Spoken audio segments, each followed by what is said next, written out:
जवळजवळ एक वीक झाला कम्प्लिटली ह्या जे सिमेंटच्या गाड्या चालतात ना सगळं ओव्हरफ्लो होतं, सगळं सिमेंट इथे बाहेरून पडून जातं.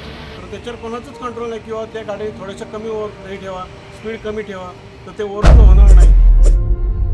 कॉन्क्रीट मिक्सर ट्रकांक लागून माशेल वाठारांतले लोक हैराण. कांय कंपनीचे कॉन्क्रीट मिक्सर ट्रक येरादारी करतना कांय प्रमाणात कॉन्क्रीट रस्त्यार उडयतात, जाका लागून रस्ते स्लिपरी जाता. तशेंच मोठ्या प्रमाणात डस्ट पोल्युशन जाता अशी माशेल आनी बेतकी वाठारांतल्या लोकांची कागाळ. हांगा शाफ्ट नाशिल्ल्या कारणान ह्या रस्त्यार पडिल्ल्या कॉन्क्रीटाक लागून खंय तरी टू व्हिलरान प्रवास करपी लोकांक अपघात जावं येता. त्याच प्रमाण ह्या वाठारांत आशिल्लीं दुकानां आनी हॉटेलांक धुल्लाक लागून बरोच त्रास जाता. लोक हॉटेलांत येवंक लेगीत पळयना अशी हॉटेलकारांची कागाळ. ह्या संबंदान स्थायीक सरपंचान कंपनीक लेगीत कळीत केल्लें, मात तांणी हाचेर कांयच हालचाल केली ना. देखून संबंदीत खात्यान हाची दखल घेवची आनी हाचेर उपाय काडचो म्हण लोक मागतात. काय इश्यू आहे इकडे?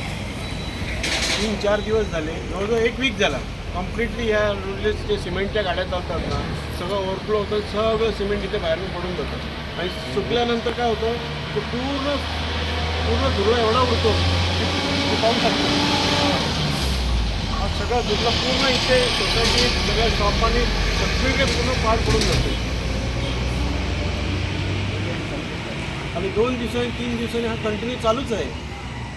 तर त्याच्यावर कोणाचंच कंट्रोल नाही किंवा त्या गाडी थोड्याशा कमी हे ठेवा, स्पीड कमी ठेवा, तर ते ओव्हरफ्लो होणार नाही.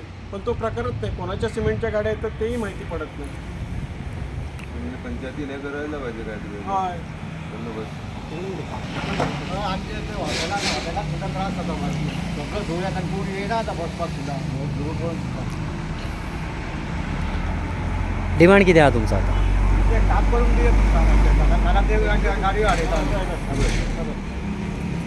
सगळं धुरळं सगळं त्याच्यामुळे गाडी वाढवून निवडतो आणि किती करपाचे.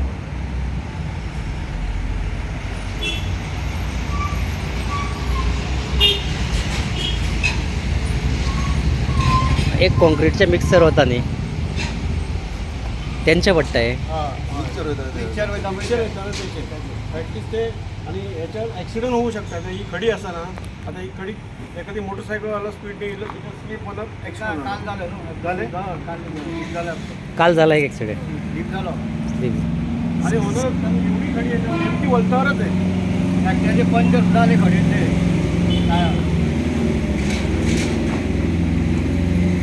सगळी जरा झाडू मारून एक साईडला करून एक उदक मारून ते जर साफ केलं तर तेवढं तरी नाही तर पूर्ण इथून तिथपर्यंत सगळं दुर्लभ आहे. दुकान आहे तुझं इकडे, दुकान आहे. नाव काय म्हणाले आपलं? नाव कलेक्शन. नाव काय तुमचं? आनंद बिर्जे. तुझे असं दुकान? हॉटेल तुमचे असं कपड्याचे सगळ्यांक प्रॉब्लेम झाला. प्रॉब्लेम असतोच नाही. दारा म्हणून म्हणतात. दारा बंद